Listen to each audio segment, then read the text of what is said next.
Assalamualaikum warahmatullahi wabarakatuh. Nama saya Jenny Budiarti dengan NPM 224111163 dari kelas manajemen 22C. Di sini saya akan menjelaskan tentang kepailitan dan penundaan kewajiban pembayaran utang. Krisis moneter yang terjadi di Indonesia pada pertengahan tahun 1997 telah memberi pengaruh tidak menguntungkan terhadap perekonomian nasional, sehingga menimbulkan kesulitan besar terhadap dunia usaha dalam menyelesaikan utang piutang untuk meneruskan kegiatannya dan menimbulkan dampak yang merugikan masyarakat. Kondisi di atas mengakibatkan banyaknya perusahaan-perusahaan yang diancam kebangkrutan karena kondisi perekonomian nasional dan ketidakmampuan untuk membayar utang-utang perusahaan yang ada pada umumnya dilakukan dalam bentuk dolar. Untuk mengatasi permasalahan ini dibutuhkan suatu peraturan perundang-undangan yang mengatur masalah utang piutang ini secara cepat, efektif, efisien, dan adil. Untuk mengantisipasi banyaknya perusahaan mengalami kebangkrutan, maka lahirlah Perpu Nomor 1 Tahun 1998, kemudian berubah menjadi Undang-Undang Nomor 4 Tahun 1998. Istilah kepailitan seringkali masih terasa awam bagi sebagian orang. Walau istilah ini sering digunakan dalam dunia bisnis dan usaha, suatu keadaan atau kelalaian debitur dalam memenuhi kewajibannya bisa disebabkan karena kesengajaan atau tidak mau, atau keterpaksaan atau tidak mampu. Ada dua cara untuk menyelesaikan situasi seperti ini, yakni melalui kepailitan dan melalui penundaan kewajiban pembayaran utang. A. Kepailitan. Kepailitan adalah segala sesuatu yang berhubungan dengan kepailit. Pailit ialah keadaan berhenti membayar utang-utangnya yang telah jatuh tempo. Persyaratan pailit harus dilakukan oleh pengadilan. Dalam hal ini, pengadilan niaga sebagai suatu bentuk pemenuhan asas sukubilitas dari keadaan tidak mampu membayar seorang debitur. Tanpa adanya putusan pengadilan, maka pihak ketiga yang berkepentingan tidak akan pernah tahu keadaan tidak mampu membayar dari debitur. Kepailitan merupakan suatu proses penyelesaian sengketa bisnis melalui jalur litigasi, yaitu melalui pengadilan niaga. Kepailitan diatur dalam Undang-Undang Nomor 37 Tahun 2004 tentang kepailitan dan penundaan kewajiban pembayaran utang atau yang disingkat dengan UUK 2004. Sebelum diundangkannya UUK 2004, masalah kepailitan diatur dalam Undang-Undang tentang Kepailitan yang kemudian diperbarui melalui Peraturan Pemerintah Pengganti Undang-Undang Nomor 1 Tahun 1998 dan kemudian disahkan menjadi Undang-Undang Nomor 4 Tahun 1998. Tujuan persyaratan pailit mendapatkan suatu permintaan umum atas kekayaan debitur, yaitu segala harta benda debitur disita atau dibekukan untuk kepentingan semua orang yang mengutangkan, sehingga semua kreditur mendapat pembayaran secara adil.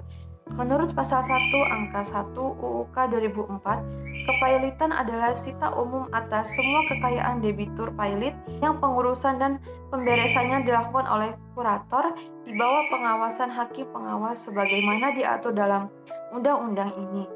Berdasarkan rumusan pengertian tersebut dapat disimpulkan bahwa inti dari kepailitan adalah sita umum atau beslaak atas kekayaan debitur pailit.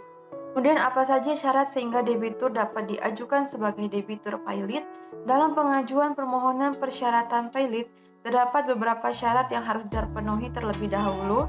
Syarat pengajuan permohonan persyaratan pailit dijelaskan pada Pasal 2 Ayat 1 UUK 2004 yang berbunyi, debitor yang mempunyai dua atau lebih kreditor dan tidak membayar lunas sedikitnya satu utang yang telah jatuh waktu dan dapat ditagih, dinyatakan pailit dengan putusan pengadilan baik atas permohonannya sendiri maupun atas permohonan satu atau lebih kreditornya.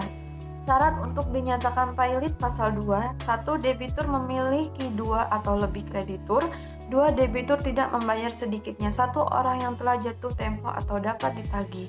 Permohonan persyaratan pailit diajukan ke pengadilan niaga yang berhak mengajukannya antara lain adalah 1. Kreditur, 2. Debitur sendiri karena merasa sudah tidak mampu membayar utang-utangnya, 3. Seorang atau beberapa kreditur, 4. Jaksa atau dasar kepentingan umum, 5. BI dalam hal debitur merupakan bank, 6. Baperan dalam hal debitur merupakan perusahaan efek, 7. Materi keuangan dalam hal debitur adalah perusahaan asuransi, reasuransi, dana pensiun, BUMN yang bergerak untuk kepentingan publik. B. Proses pernyataan kepailitan.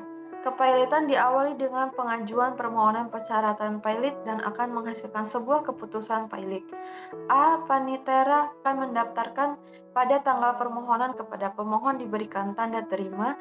B. Panitera menyampaikan permohonan persyaratan pailit kepada ketua pengadilan paling lambat 2 hari setelah tanggal permohonan didaftarkan. C. Paling lambat 3 hari setelah tanggal permohonan persyaratan pailit didaftarkan, pengadilan mempelajari permohonan dan penetapan hari sidang. D. Sidang pemeriksaan diselenggarakan paling lambat 2 hari setelah tanggal permohonan didaftarkan. E. Kemudian atas permohonan debitur dan berdasarkan alasan yang cukup, pengadilan dapat menunda paling lambat 25 hari setelah tanggal permohonan didaftarkan. Setelah pengadilan menerima permohonan kepailitan, maka 1. Panitera atau jabatan yang mewakilinya wajib memanggil debitur jika pemohon itu diajukan oleh kreditur. 2. Jika pemohon diajukan oleh debitur, maka pengadilan tidak wajib atau dapat memanggil kreditur. 3. Pemanggilan dilakukan oleh juru sita dengan surat kilat tercatat paling lambat 7 hari sebelum sidang pemeriksaan pertama diselenggarakan. 4. Pemanggilan sah dan dianggap telah diterima oleh debitur jika dilakukan oleh juru sita. 5. Permohonan persyaratan pailit harus dikabulkan apabila terdapat fakta atau keadaan yang terbukti secara sederhana bahwa persyaratan untuk dinyatakan pailit sebagaimana dimaksudkan dalam pasal 2 ayat 1 telah terpenuhi. 6. Selama pemeriksaan permohonan kepailitan, hakim atau pengadilan dapat memerintahkan panitera atau wakilnya untuk melakukan penyegelan terhadap harta kekayaan dari isi debitur atau atas permohonan krediturnya untuk menghindari hal-hal yang merugikan kreditur. 7. Putusan pengadilan atas permohonan pernyataan pailit. 8. Paling lambat 60 hari setelah tanggal permohonan pernyataan pailit didaftarkan. 9. Putusan pengadilan wajib membuat pasal yang menjadi dasar hukum, sumber hukum tak tertulis, pertimbangan hukum, dan perbedaan pendapat hakim atau kalau ada. 10. Putusan memuat pertimbangan hukum diucapkan dalam sidang terbuka untuk umum dan dapat dilaksanakan terlebih dahulu meskipun terdapat putusan tersebut diajukan sesuai upaya hukum. 11. Salinan putusan pengadilan disampaikan oleh juru sita kepada debitur, pihak yang mengajukan permohonan pernyataan pailit, kurator, dan hakim pengawasan maksimum 3 hari setelah tanggal keputusan. 12. Jika putusan belum diucapkan, kreditur Kejaksaan Bank Indonesia, Badan Pengawas Pasar Modal, atau Menteri Keuangan dapat mengajukan permohonan kepada pengadilan untuk A. Meletakkan sita jaminan terhadap sebagian atau seluruh kekayaan debitur, atau B. Memujuk kurator sementara untuk mengawasi I. Pengelolaan usaha debitur, dan II. Pembayaran kepada kreditur. Pengalihan kekayaan debitur yang dalam kepailitan merupakan wewenang kurator. 13. Keputusan kepailitan bersifat konstitutif, yaitu perusahaan meniadakan keadaan hukum atau menimbulkan keadaan hukum yang baru.